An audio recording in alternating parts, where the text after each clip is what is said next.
Heart beat scan ఒక్క second లోనే world class 640 slide CT scan ఇప్పుడు మీ విస్టా ఇమేజింగ్ బంజారా హిల్స్ లో. ఆయన విశ్వరూపం ఏ సినిమాలో చేసినా ఆయన విశ్వరూపమేనండి. నర్తనశాలలో ఎంత వైభవం ఆయన నర్తనశాలలో ఆయన టీవీగా నడుచుకుని వస్తూ రేలంగి వచ్చి విరటరాజు కొలువులో పాండవులు మారువేషాల్లో బతుకుతూ ఉంటారు కదా, అప్పుడు భీముడిని పరిచయం చేస్తాడు. వంటల వలరుడు అయినా మంచి కంఠపుష్టి ఉన్నవాడు అది ఇదని పరిచయం చేస్తాడు. పరిచయం చేస్తే అప్పుడు వంటలు చేసే క్యారెక్టర్ కదా భీముడు, పెద్ద గంట ఉంటుంది చేతిలో, చూస్తాడు ఇలా చూస్తాడు, భీముడు కూడా ఇలా చూస్తాడు. అప్పుడు రంగారావు గారి డైలాగు, పాకాల మాటకేం కానీ ఆకారం భేకరంగా ఉంది అని అంటాడు. కరెక్ట్. చిన్న చిన్న డైలాగ్స్ చిన్న చిన్న పాండవ వనవాసంలో రామారావు గారు ఎన్ని పేజీలు డైలాగ్ చెప్తే ఎస్వి రంగారావు గారు బానిసలకి ఎంత అహంకారమా అంటాడు. ఒక విరుపు ఆయన వీటితోనే కొట్టేస్తాడు. ఈ డైలాగ్ ఏమో స్క్రిప్ట్లో లేదంట. అప్పుడు రామారావు గారేమో స్క్రిప్ట్లో లేదు డైలాగు, ఆ డైలాగు కట్ చేయండి అని అన్నాడంట. అంటే కమలాకర్ కామేశ్వరరావు గారు డైరెక్టర్ లేదు, చాలా సందర్భ సిద్ధంగా న్యాచురల్గా వచ్చింది డైలాగు అని ఆ డైలాగ్ ఉంచారు కమలాకర్ కామేశ్వరరావు గారు. అది థియేటర్లో అద్భుతంగా పేలింది. గొప్ప గొప్ప మనుషులు సార్. ఇప్పుడు ఎస్విఆర్ గారు కానీ, అక్కడ ఎన్టీఆర్ గారు కానీ, ఆ కమలాకర్ కామేశ్వరరావు పౌరాణిక బ్రహ్మ ఆయనకి అర్థమైపోద్ది ఆ షాట్ ఏది ఉండాలి ఏది. డెఫినెట్గా. బట్ ఒక చిన్న డౌట్ సార్, ఇది జస్ట్ క్లారిఫికేషన్ మాత్రమే అడుగుతున్నాను. చెప్పండి. సీనియర్ ఎన్టీఆర్ గారికి ఎస్విఆర్ గారికి మధ్య ఎలాంటి అనుబంధం ఉండేది? వాళ్ళిద్దరి మధ్య ఏమన్నా చిన్న మనస్పర్ధలు ఉండేవా? అంటేనండి, ఈయన విశ్వనట చక్రవర్తి అంటారు, సో ఆయన మాత్రం తక్కువ వాడా. అయితే నేను గొప్ప నటుండి అనేటటువంటి అది యశ్వరంగారావు గారికి ఉండేది. సంపూర్ణ రామాయణంలో 10 తలకాయలు యాక్ట్ చేసిన తర్వాత అండి, ఒక్కొక్క తలకాయి, ఒక తలకాయ అయిపోయిన తర్వాత మరొక తలకాయి, ఒక తలకాయ మాట్లాడితే 9 తలకాయలు రియాక్షన్ ఇవ్వాలి. 9 రియాక్షన్లు విడివిడిగా ఇవ్వాలి. తర్వాత ఒక తలకాయ మాట్లాడిన తర్వాత రెండో తలకాయ మాట్లాడింది. రెండో తలకాయ మాట్లాడేటప్పుడు మిగతా 9 తలకాయలు ఆ డైలాగ్కి తగ్గట్టు రియాక్షన్స్ ఇవ్వాలి. ఉదయం 9 గంటలకు స్టార్ట్ చేస్తే రాత్రి 9 గంటలకు అదే షాట్ అండి. ఆయన ఒక్కసారి ఒక 7-8 తలకాయలు అయిపోయిన తర్వాత బయట ప్రసాద్ స్టూడియోలో బయట కుర్చీ వేయించుకొని ఆ గాలిలో కూర్చుని, రమ్మనరా ఎవడు చేస్తాడరా ఈ సీను, ఎవడు చేస్తాడు రమ్మను అని అన్నాడు. అంటే ఆయన అలాగా అంటూ ఉంటే మాకు అప్పుడే అట్టుంది. సో అటువంటి విశ్వరూపం అనమాట ఆయన. ఒక రకంగా మీరు ఆ షాట్ గురించి చెప్తుంటే నటనలో అవధానం ఏమో అది, అంతే కదా? డెఫినెట్గా అవధానం, నటనలో అవధానం. ప్రతి ఎక్స్ప్రెషన్ గుర్తుపెట్టుకోవాలి, ఈ తలకాయ ఎక్స్ప్రెషన్ గుర్తుపెట్టుకోవాలి, అవి రియాక్షన్స్ ఉన్నాయి, మళ్ళీ 9 రియాక్షన్స్ ఇవ్వాలి. ఇంచుమించు అవధానమే. ఇంకా తర్వాత బాపు గారేమో ప్రతి షాట్కి బొమ్మ వేస్తాడు. ఆయన ట్రిక్ ఫోటోగ్రఫీ చేసేది రవికాంత్ నాగాయచ్చు, ఆయన కూడా మంచి ఆర్టిస్ట్, బాంబే నుంచి వచ్చాడు ఆయన. ఆయన ఒక బొమ్మ వేస్తాడు. ఈ 2 బొమ్మలు బేరీస్ వేసుకొని ఇది ఇలా చేద్దాం అని వాళ్ళిద్దరు అనుకుని వాళ్ళిద్దరు ఐడియాస్ని ఏకం చేసి ఒక్కొక్క షాట్ తీయటం అనమాట. చాలా అద్భుతమైనటువంటి ఫోటోగ్రఫీ రవికాంత్ నాగాయచ్ గారు. తర్వాత అండి, ఎస్వి రంగారావు గురించి చెప్పాలి అని అంటే ఆయన డైలాగులు చెప్తే చాలండి సార్. అయితే మనం కాస్త డిబేట్ అయ్యాము. ఎన్టీఆర్ గారి విషయంలో ఇద్దరు ఎలా ఉండేవారు, వాళ్ళిద్దరి మధ్య? అంటే ఎన్టీ రామారావు గారు ఎస్విఆర్తో పోటీ పడదామనేటటువంటి ఉద్దేశంతో ఈయన ఉండేవాడు. ఎస్వి రంగారావు గారు ఏంటి, నన్ను మించిన నటుడు ఎవడు లేడనేటటువంటి ధోరణి ఆయనది ధోరణి. చాలా గొప్ప ఆత్మ విశ్వాసం ఆయనకి. అయ్యో, అసలు ఇద్దరు లెజెండరీస్ కదా. తర్వాత ఎస్వి రంగారావు గారు ఉంటే పక్కన ఆయన డైలాగ్ స్పెషల్గా రాస్తారు కదా ఎస్వి రంగారావు గారి డైలాగ్కి. మేము సంపూర్ణ రామాయణంలో ఎస్వి రంగారావు గారి డైలాగ్స్ అన్నీ రాసి ఒక ఫైల్ ఇచ్చి ఒక్కొక్కరికి ఫైల్ పంపించేవాళ్ళం అప్పట్లో. ఆర్టిస్టులకి. ఆర్టిస్టులు అందరికి ఫైల్ పంపించేవాళ్ళం. ఫైల్ పంపిస్తే ఎస్వీరం గారు సెట్కి వచ్చి, అబ్బాయి ఇట్రా అసిస్టెంట్ డైరెక్టర్ ఇట్రా అన్నట్టు వెళ్ళాను, ఈ ఫైల్ తీసుకో అని అన్నాడు. అంటే ఈ ఫైల్ నువ్వు పెట్లో పెట్టుకో చదివండి అయిపోయింది అని అన్నాడు. తర్వాత అండి రావణాసురుడు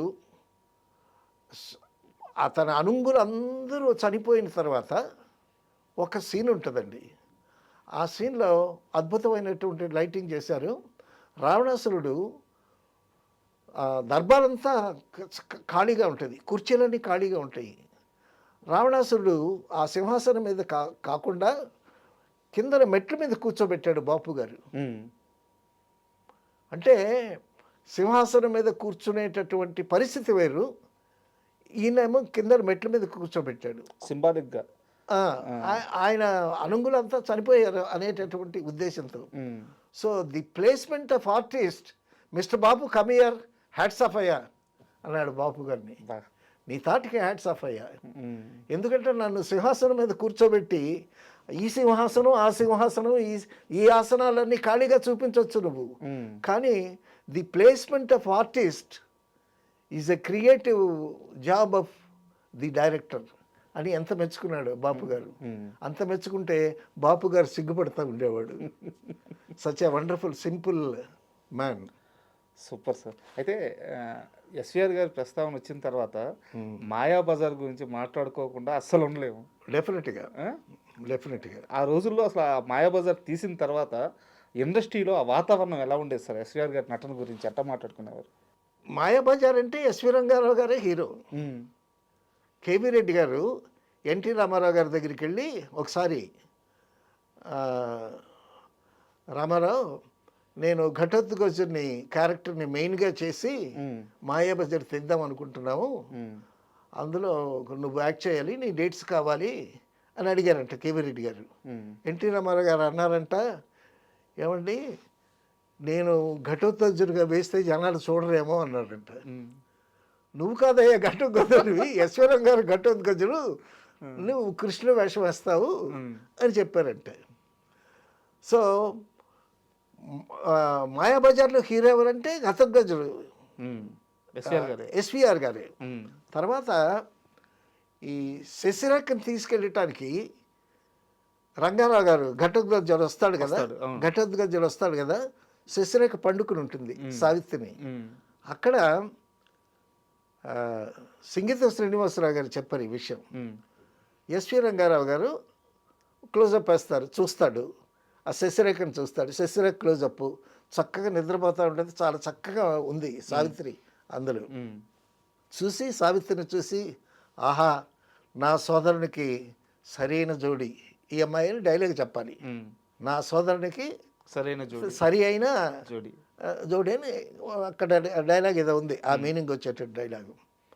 ఈ డైలాగు ఎలా చెప్పాలండి అని అడిగాడు యశ్వరం గారు కేవీ రెడ్డి గారిని. ఎందుకంటే నేను రాక్షసుని కదా, అవును, నేను రాక్షసుడి స్టైల్లో డైలాగ్ చెప్పాలా, లేకపోతే ఎంత అందగత్తెరా ఇది అని చెప్పాలా, ఆటోన్తో చెప్పాలా, లేకపోతే మధ్యస్థంలో చెప్పాలా, ఈ మూడు రకాల్లో ఎలా చెప్పాలి అని అడిగారంటే ఎస్వి రంగారావు గారు. కరెక్ట్ ఆయన డౌట్. ఎందుకంటే పాత్రపరంగా ఆయన రాక్షసుడు, పైగా ఇక్కడ ఉండేది తమ్ముడి కాబోయే భార్య ఎలాంటి అలా కూడా మాట్లాడకూడదు. సో నిజమైన డౌట్. తర్వాత ఆ డైలాగు ఎలా చెప్పాలి అనేటటువంటిది ఆయన ఆలోచించుకోవటం ఒకటి, దర్శకుడు ఆలోచన ఏమిటి అనేది కూడా తెలుసుకోవటం అనేది. So giving much more respect to the director. అంటే చూడండి అప్పట్లో జీనియస్లు అండి. అప్పుడు ఆయన అన్నాడంట, నువ్వు రాక్షసులాగా డైలాగ్ చెప్తే నిద్రపోతుంది లేచిపోద్ది, తర్వాత ఆహా ఇది ఎంత అందంగా ఉంది అని అన్నావు అనుకో, అప్పుడు నీకేమనిపిస్తుంది, నా తమ్ముడికి ఎందుకు నేనే చేసుకుంటాను దీనినే మీనింగ్ వచ్చేస్తుంది, ఆడియన్స్కి వెళ్ళిపోద్ది. అలాగేం కాకుండా మీరు అలా చూస్తూ ఉంటారు, చూస్తూ ఉంటే ఒక సౌండ్ పోస్ట్ చేస్తాం మీ ఫేస్ మీద, ఆహా నా సోదరునికి తగిన జోడి ఇది అని కేవీ రెడ్డి గారు చెప్పటం. వాళ్ళ ఆలోచనలు, వాళ్ళ అవును. అండర్స్టాండింగ్స్ ఆ విధంగా ఉండేవి. మరి అంత మహానటుడు కూడా డైరెక్టర్ గారిని అడిగి తెలుసుకుని ఆయన పద్ధతి ప్రకారం ఫాలో అవటం అనేటటువంటిది చాలా గొప్ప విషయం. తర్వాత అండి ఒక్క షాట్లో ఎస్వి రంగారావు గారు ఘటోత్కచుడు ఎటువంటి వాడు అనేటటువంటిది ఒక్క షాట్లో చూపించారండి. ఏంటంటే ఘటోత్కచుడు కొండ మీద వాలితే ఒక బండ్ల రాలి పడుద్ది. గుర్తుందా మీకు? అంత పవర్ఫుల్ ఘటోత్కచుడు అని చెప్పడం కోసం ఏఎన్ఆర్ గారితో ఫైట్ చేయడానికి ముందు తన మనుషులు చనిపోయిన తర్వాత ఈయనే వస్తారు స్వయంగా. అవునవును. తర్వాత అక్కడ ఎస్వి రంగారావు గారు ఆయనకి ప్రత్యేకంగా రాస్తారు డైలాగులు. రే వచ్చేవాళ్ళు మనవాళ్ళే అస్మదీయులు అని చెప్తాడు ఆయన. సార్ మనవాళ్ళనే అస్మదీయులు అంటారు, మనవాళ్ళు కాకపోతే ఏమంటారు అని అంటే అక్కడ ఒక క్యారెక్టర్ కామెడీ క్యారెక్టర్స్ని పెట్టాడు. మనవాళ్ళు అయితే అస్మదీయులు, మనవాళ్ళు కాకపోతే వాడు ఏంటంటే తస్మదీయులు అని అంటాడు. అదేంటానంటే తస్మదీయులు అనేటటువంటి మాట తెలుగులో లేదా, మనం కనిపెట్టకపోతే మాటలు ఎవరు కనిపెడతారు, 1000 విరిగి 2 వేల తాళ్ళు. సో ఆ విధంగా ఎస్వి రంగారావు గారు. And for more videos, Please subscribe to iDream. Please subscribe to iDream. Please subscribe iDream. And please subscribe to iDream. For more videos, subscribe to iDream. please like, share and subscribe to the channel. Congratulations, iDream. Subscribe to iDream. Subscribe to iDream. So subscribe to iDream Media. iDream team అందరికి huge congratulations. Please subscribe iDream Media. Please subscribe to iDream. Subscribe iDream. Please subscribe to iDream. iDream అంటే నా కళల ఛానల్ను subscribe చేసుకున్న నోరు తిరుగుతలేదు, మీరైతే గంట గుర్తు కొట్టండి. For more such videos, please subscribe to iDream. Subscribe to iDream. Please subscribe to iDream. Please subscribe iDream Media. Please do subscribe to iDream. Please subscribe to iDream Media. For best entertainment and information, please subscribe iDream. And don't forget to subscribe to iDream.